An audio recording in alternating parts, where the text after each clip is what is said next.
Well, welcome back subscribers, and this is my first video since we returned to school from lockdown, so I hope this video finds you all well.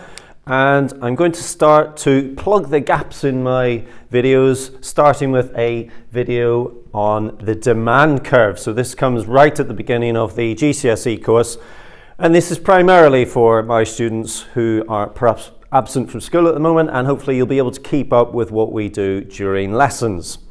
So this is the demand curve, as you can see it. We call it a curve, but in GCSE and A-level we tend to draw these things as straight lines. Just keeps things much more simple. Those of you who go on maybe to study economics at university, you might look at the actual curves, which is super interesting. But for now, ladies and gentlemen, we're looking at the demand curve as in a straight line. So what can we say about the demand curve? So the first thing you need to know is that you need to learn the definition of demand.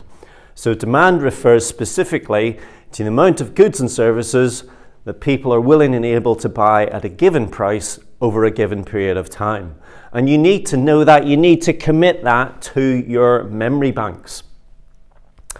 Having learned that, you will also be aware that demand comes from the economic agents in the economy. So that could be governments, it could be consumers, it could be firms, the economic agents. And again, get used to using that terminology as you write about your economics.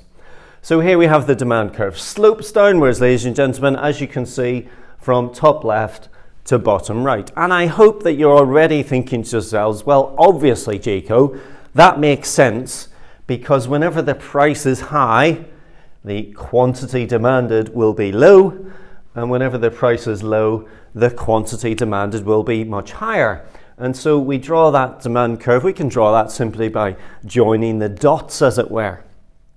And so this is a demand curve for what we would refer to as a normal good.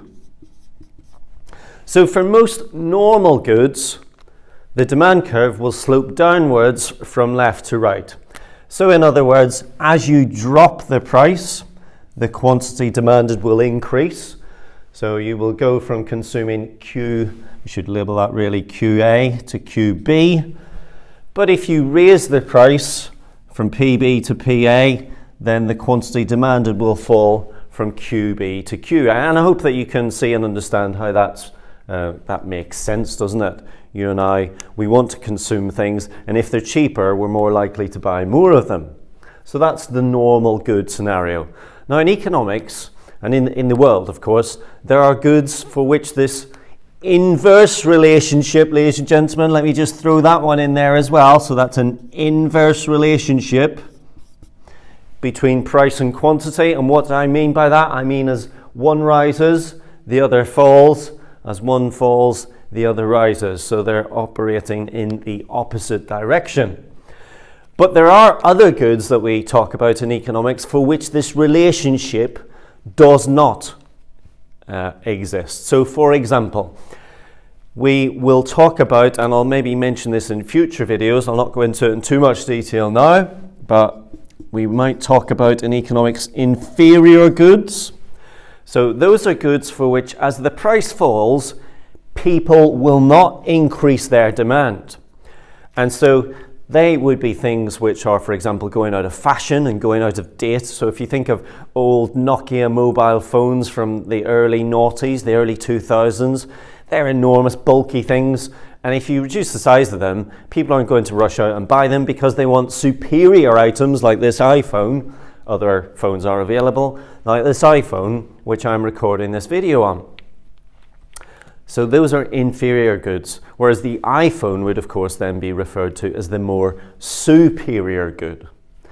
There are also goods for which the demand actually goes up as the price goes up.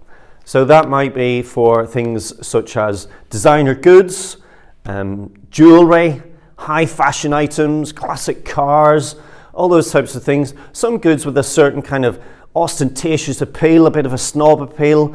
And again, the relationship would be different to the one that I am showing you here. This, ladies and gentlemen, applies to the majority of goods. The normal demand. Price falls, quantity demanded rises. price rises, quantity demanded falls. And we'll leave it at that, ladies and gentlemen. So that's our introduction to demand.